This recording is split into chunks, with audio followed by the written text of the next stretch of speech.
ఖమ్మం జిల్లాలో పశుక్రాంతి పథకానికి అవినీతి చీడపట్టింది. జిల్లాలో ఇప్పటి వరకు 2164 పశువులను లబ్ధిదారులకు అందజేశారు. మేలుజాతి పశువుల పేరుతో హర్యానా, గుజరాత్, చెన్నైల నుంచి పశువులను తీసుకొచ్చారు.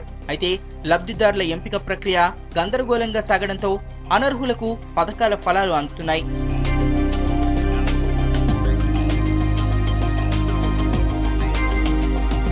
ఇక మేలుజాతి పశువులంటూ తమకు అంటగట్టిన ఆవులు, గేదెలు ఏమాత్రం పాల దిగుబడి ఇవ్వడం లేదంటున్నారు లబ్ధిదారులు.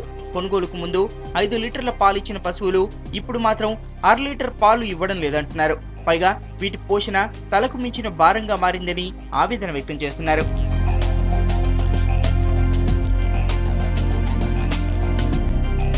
ఇన్సూరెన్స్ పేరుతో తీసుకునేటానికి డబ్బులు తీసుకోవడానికి కోసం మాత్రమే ప్రయత్నం చేస్తున్నారు తప్ప వాస్తవంగా రైతాంగానికి ఉపయోగపడే పద్ధతుల్లో పశుక్రాంతి పథకం లేదు.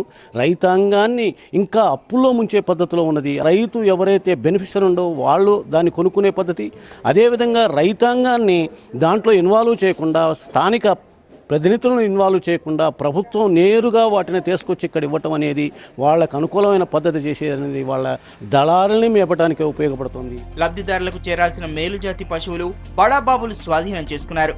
ఇదంతా అధికారులకు తెలిసినా నిమ్మకు నీరెత్తినట్లుగా వ్యవహరిస్తున్నారు.